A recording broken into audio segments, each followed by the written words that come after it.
Welcome to Talk About Topeka. I'm Chris Schultz. On tonight's episode, we'll talk with Doug Kinsinger, President and CEO of the Greater Topeka Chamber of Commerce. We'll also be joined by Joe Flowers-Salahar, one of the owners of 3 Flowers Metaphysical Treasures. Tonight's episode is brought to you by the WIBW channels and the Break Room's new lunch experience. See the menu at breakroomdowntown.com.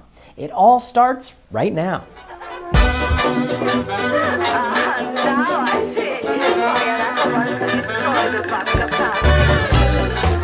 We're slashing low prices, gutting our interest rates, and stabbing the competition in the face with a soldering iron like with Clem on Joe Dirt.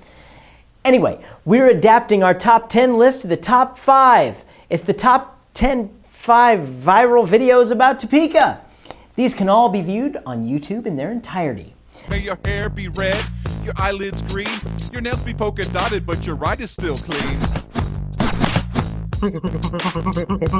Number 5, the Fairlawn Plaza Rap.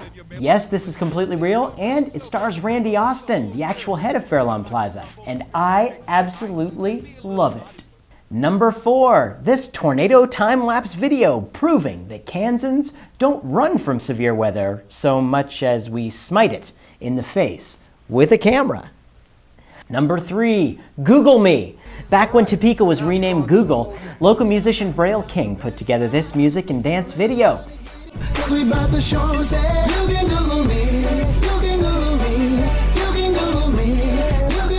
pretty catchy, so be sure to watch the whole thing later, of course after our show. Number 2, Foster's Home for Imaginary Friends. You gotta love it. Say it with me, everybody. It's hot in Topeka. And number 1, it was a tie. Our producers, aka us, couldn't decide between The Lamp Dancer, a walking real-life viral video, or of course, any of our fine videos located on talkabouttopeka.com. Check it out, talkabouttopeka.com. Stick around. We have 2 Topeka tycoons up in this trailer.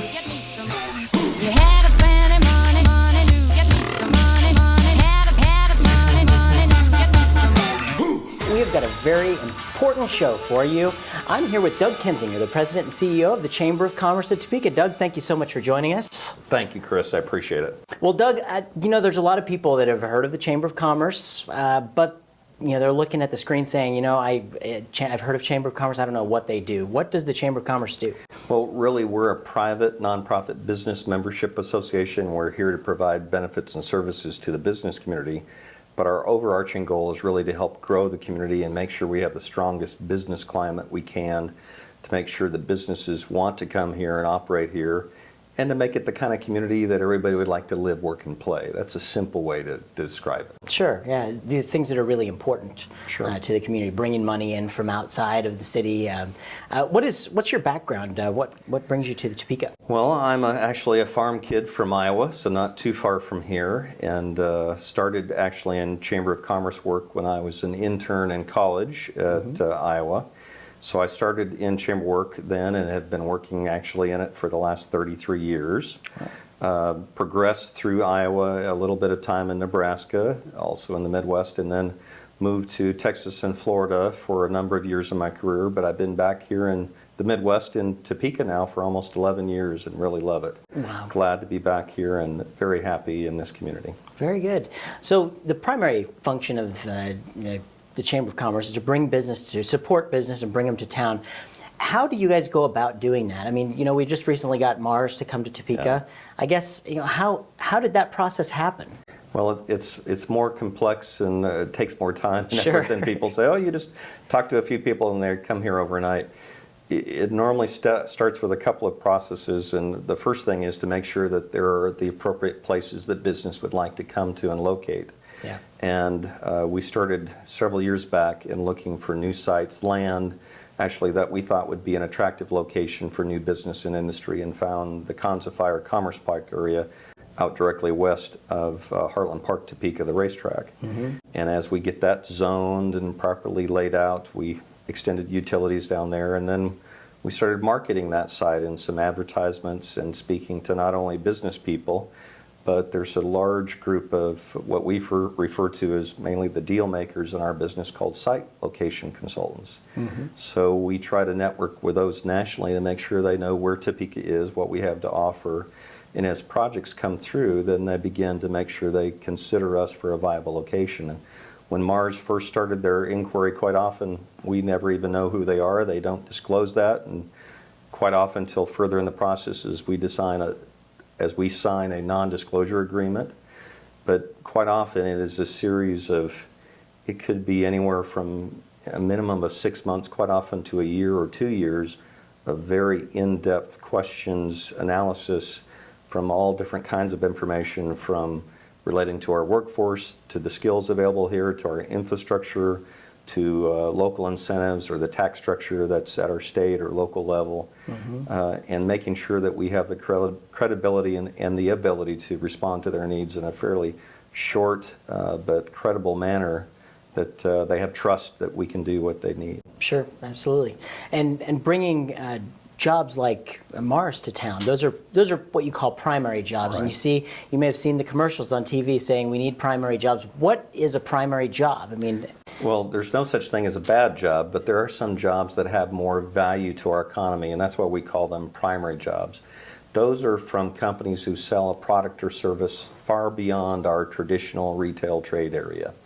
And we think of those as companies and jobs that export their product or services far beyond, might be statewide, more than likely it's region, national, or worldwide. So it could be a company like Goodyear who sells their tires perhaps in China. Sure. Or it could be a company like Security Benefit who sells retirement services all over the nation.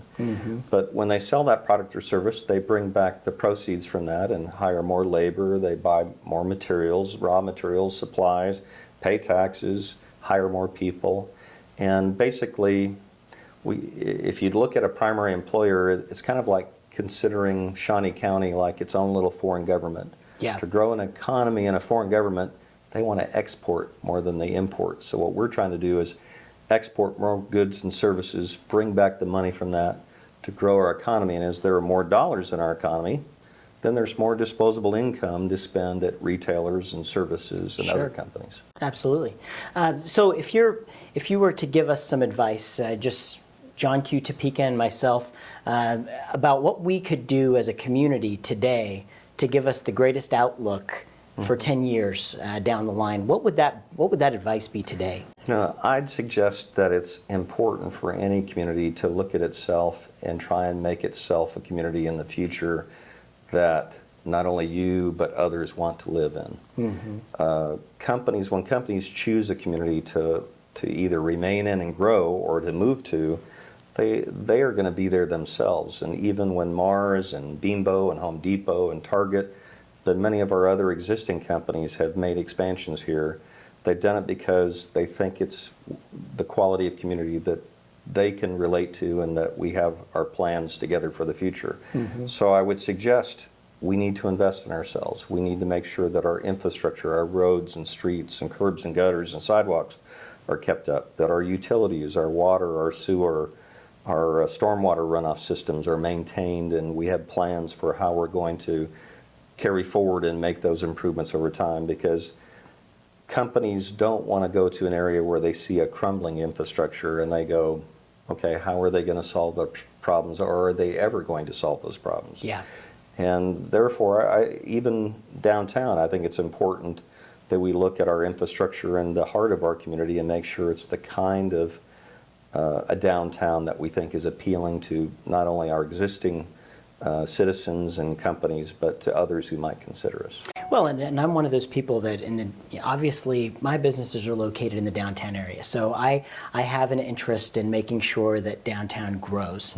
And on my end of things, I also have an interest in making sure that nothing goes wrong to actually mess my whole business that I've been working for up. So downtown for us is obviously very important. If you've watched any of our shows, you'll realize that that's been a big topic for us. But to you guys, how necessarily important is a revitalized downtown in order to bring these primary jobs, these large businesses to Topeka? It's extremely important. If I've heard once, I've heard 100 times from our major local employers that the quality of our downtown makes a difference in how they're able to recruit employment from outside of the area when they're recruiting young professionals or management to their facility, quite often they come in and review the downtown and compare it to others. When new companies come to town, even when Mars came here, that was one of the first things that they asked to look at. And they saw that we've made improvements in recent years. Actually, the private sector improvement and investment has been quite nice. It's really the public side that's needing some attention now. And so they wanted to see what our plans and direction was for that, and they were encouraged that we were thinking about that and working on that, but they also wanted to be supportive that that was the first step for the future. You know, I would say, as I said, it's extremely important. When we go on visits to other communities around the nation, we call them inner city visits. One of the main things we look at, and it's primarily because our competitors, other sister communities and communities our size around the nation, are paying attention to their downtown. So we're studying what they're doing, and they're competing with us very aggressively in that area, and we need to make sure we have a product or an amenity that will compare favorably to them. Absolutely. I couldn't agree more with you. And that's why we see a lot of people every single day. Our downtown is already our business hub. You know, we've got 30, 35,000 people work down here every single day. There's a lot of people that are already here. It's already vital. It just needs to be updated, you know. Definitely. That's kind of where we sit. We, as you said, 35,000 people. If we can just provide opportunities for a small percentage of those to maybe come on the weekend or a few nights per week, we'll have a thriving, dynamic downtown area that many others would be enviable of. And while we've made progress, we still have a ways to go. So it was one of the highest supported things that we saw through the community visioning process, and we continue to hear through our members as a high priority that they'd like to see addressed.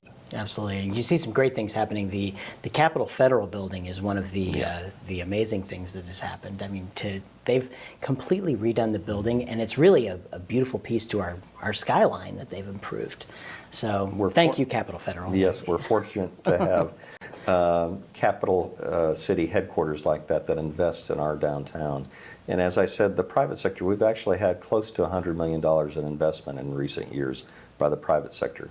We haven't had hardly any from the public sector on the public infrastructure that needs to be addressed now. As a property taxpayer downtown, I know my personal liability is about $1,000 a month just for property taxes alone, and you see that and you expect those things to work, and you really hope that people kind of come around and say, hey, yeah, we have to do something about this. So. Yeah. That's what we're working on. So, yeah. Well, Doug, thank you so much for coming and being on our show. Really do appreciate it. But of course, I cannot let you go until we do the notorious lightning round. Okay. Ah, yes. Okay. That's where I put 60 seconds on the clock, and I ask you a bunch of silly questions, and you give me the first thing that pops off your head. Okay. All right, 60 seconds on the clock, and go. What's your favorite kind of food? Mexican food. All right. If a person were to die and then come back to life, should they get the money back on their coffin? That's a good question, but I would say no. Once a business deal, always a business deal. That's right. You can't really reuse it. I wouldn't. No. What's your favorite hobby? Actually, I love to play racquetball and golf. I've been getting into those quite a bit, so those are my hobbies now. Very good. At a movie theater, which armrest is yours? Both.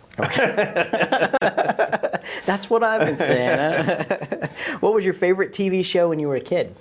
Oh, gosh. Any TV sitcom I was a fan of, but probably Mork and Mindy, because I just thought he was a comic genius, actually. It's a great Robin show. Williams, yeah. What's your favorite tourist attraction in Topeka? Oh, actually, the state capitol's got to be #1. Very good. No question. Very good. And what is your favorite television show to watch every Tuesday night at 9:30 on MyTV? I think it would be talkabouttopeka.com. All right. Doug, thank you so much for coming, and keep up all the great work that you guys are doing at the Chamber. Thank you very much, Chris. You bet. Thank you.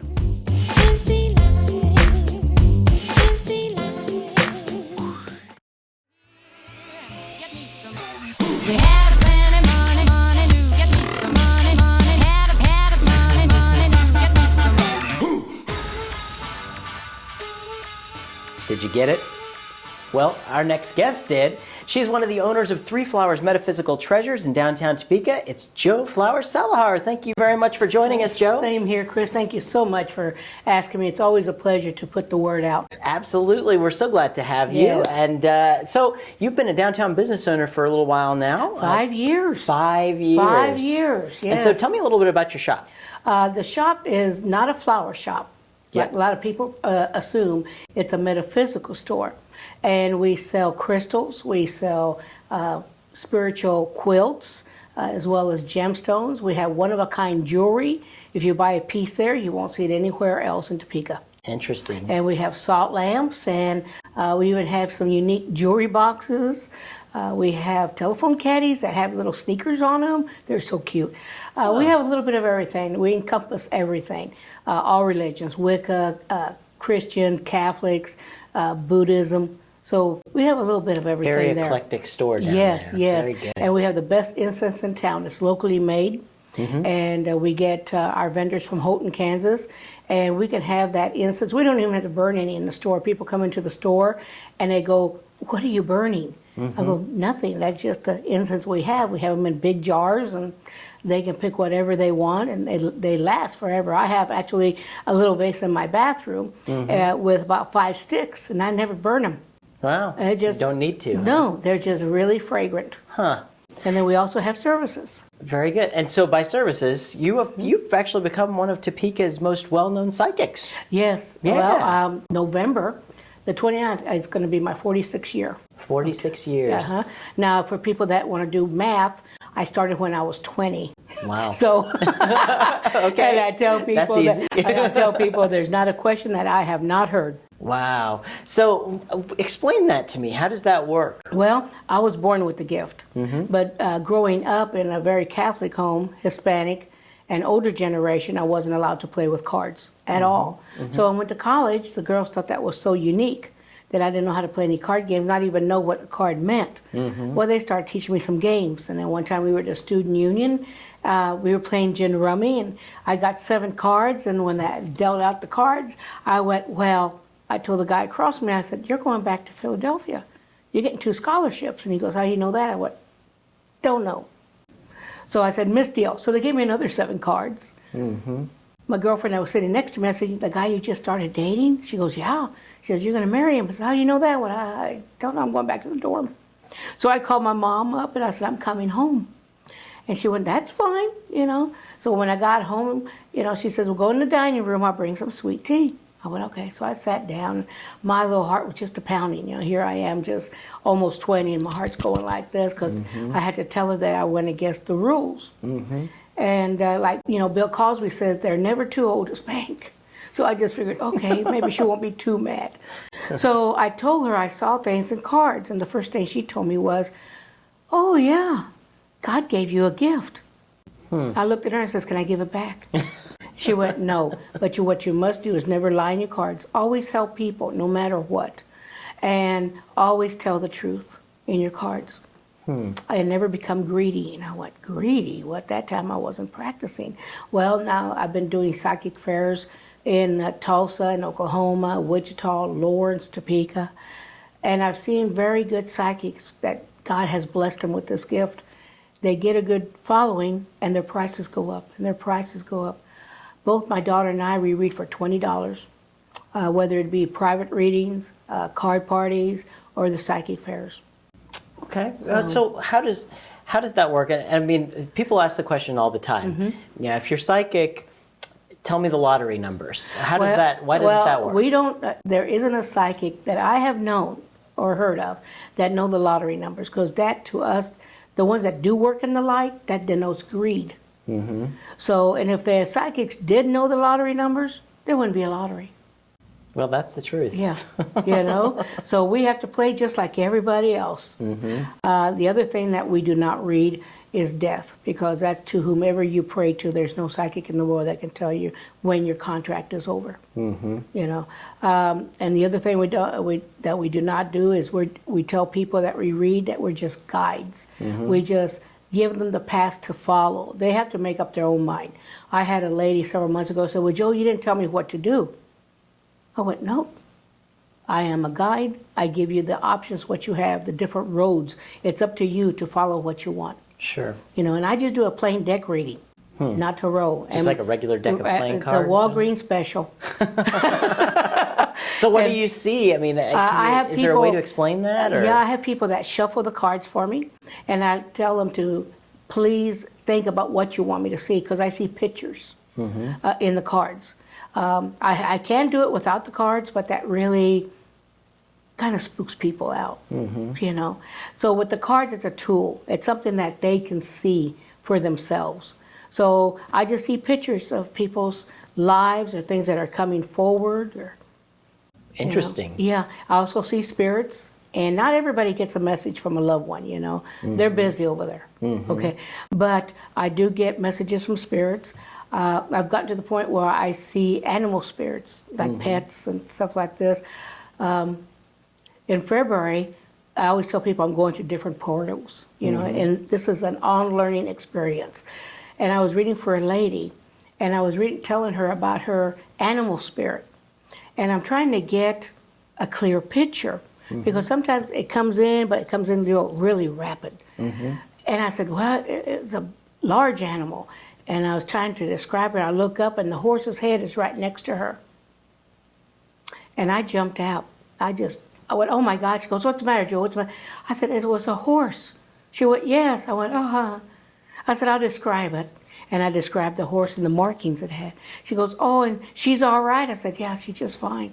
When the person left, I had to talk to St. Jude, because that's my spirit guide. I said, can you warn me next time, let me smell hay or oats or something, just don't scare me like that. And my daughter, she can also get messages from spirits. She can do what they call co-readings. Like people come into the store and she'll look at you and goes, oh, you really been hurting. And they'll go, why?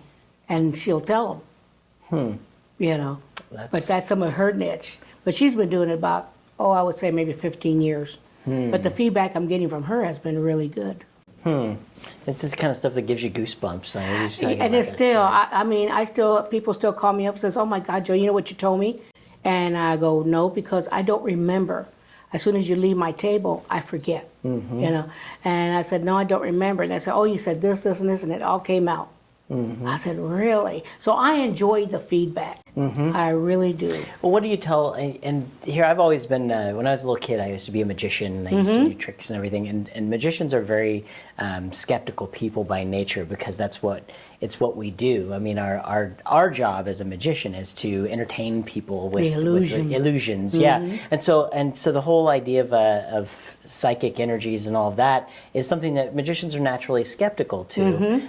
What do you tell people who are just skeptical? I mean, I just tell them to shuffle and let me read, because I don't ask any questions. If a psychic asks you, what are you concerned about? Right there, you told them. What they have to zero in. Here you go on my finances. Well, you either lost a job, you're going to lose a job, your finances are really bad, you're really I don't. People will tell you as soon as it sits at my table, they shuffle, I start talking. And that's the way it's supposed to be done. Yeah. And I tell them things that a lot of times even their friends don't know. Yeah. Interesting. And it's one of those things, you have to be doing that. You tell people it's just for entertainment purposes. Yeah. I mean, you really shouldn't live your life They cannot live by according it. to it. Yeah. That's why both my daughter and I do not read for children. Yeah. They have to be at least 16. And I've had clients get irritated with us because we won't read for their child. I don't want a child to depend on psychics. Well, every move, I got to call a psychic. I can't decide that. I got to call a psychic. No.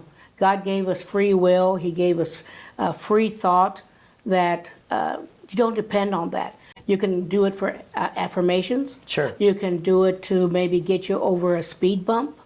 Give you a different path, let you know, well, if you decide to stay on this road, this is what you're going to have. If you decide to stay on this other road, this is what you could have. So, sure. We're just guides. Absolutely. We don't diagnose. Yeah. But I do see, because I don't see death, St. Jude has a strange sense of humor. What I do see is dots on people, like a laser pointer. And if I see something on a person, I'll tell him, he says, you need to get that checked.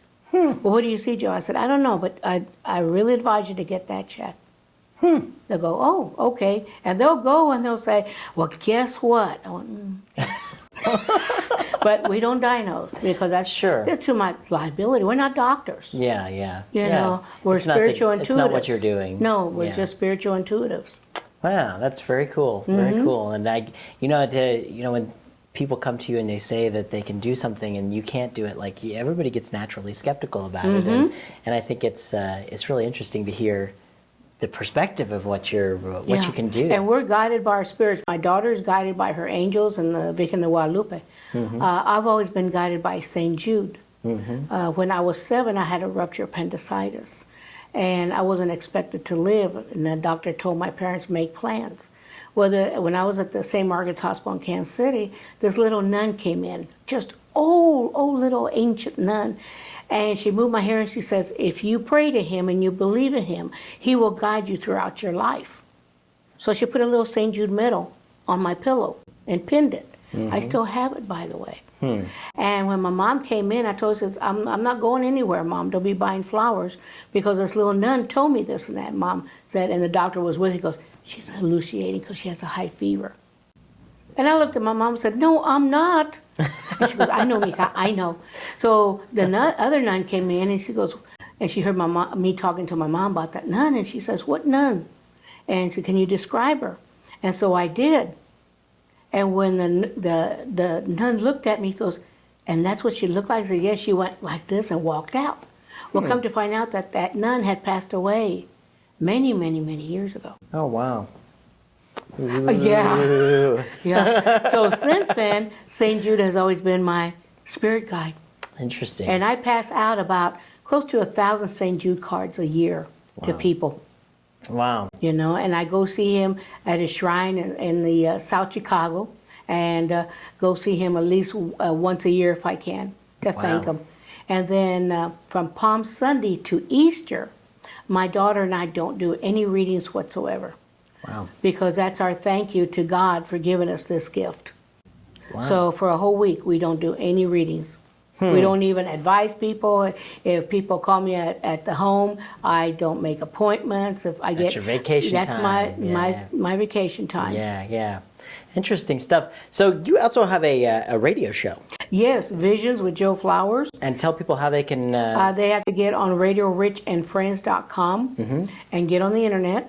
And we're there every Wednesday from 5 to 6.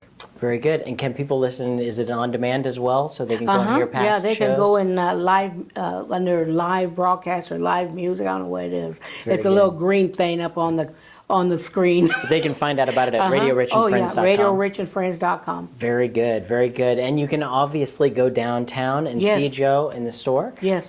Very good. I'm there. What's the address for there? The store's at 733 South Kansas. Okay. And I'm there usually on Thursday nights, Top City Thursdays. So I work the store from 5 to 8. Then I'm there on Fridays and Saturdays. My daughter's there Monday through Thursday. Very good. Well, Joe, I can't let you leave until you actually do the lightning round here. Oh, okay. All right, I've got my questions here. I better extend my fan all the way. I've got my question. I'm going to give you 60 seconds to answer as many of these as we can get through. All right. All right, let's put 60 seconds on the clock and go. What's your favorite tourist attraction in Topeka? Ghost Tours of Kansas. Very good. On a scale of 1 to 10, rate my hair. 1 to 10, number 10. Oh, yeah, all right. What's the difference between normal ketchup and fancy ketchup? Fancy ketchup has Tabasco in it, some jalapenos in it. Oh, that's my real fancy ketchup. That's my fancy ketchup. Speaking of that, what's your favorite kind of food? Actually, I'm not real picky. I love Thai. Oh, very good. Believe it or not, I really like the seasonings of it. All right, and this question is perfect. If a person dies and then comes back to life, should they get the money back on their coffin? You know, I think they should if they really come back. You see, with me, they come back, but they're not alive. So no refunds at that point? There's no refunds, no. And Joe, last question. What's your favorite television show to watch Tuesday nights at 9:30 on my TV? Talk about Topeka. Yeah. Well, Joe, thank you so much for joining us. Thank you so much for asking. Really appreciate you coming by today. Here. Thank you.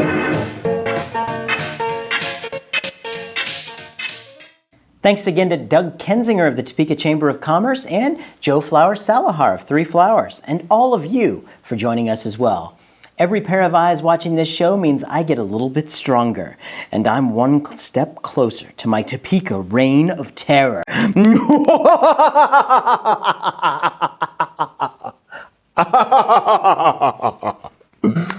This episode was sponsored by the WIBW channels and the Break Room's new lunch experience. See the new menu at breakroomdowntown.com.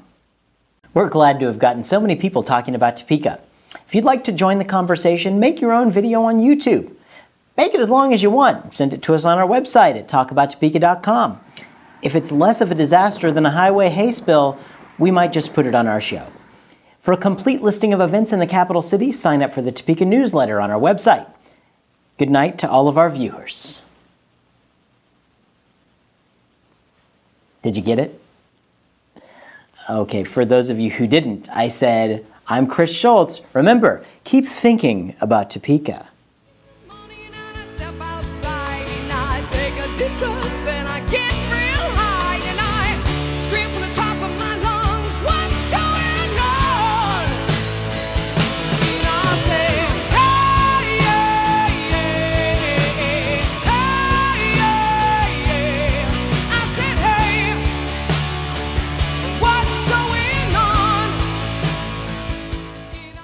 I don't know if your sister's told you, I call her Chris all the time. Good.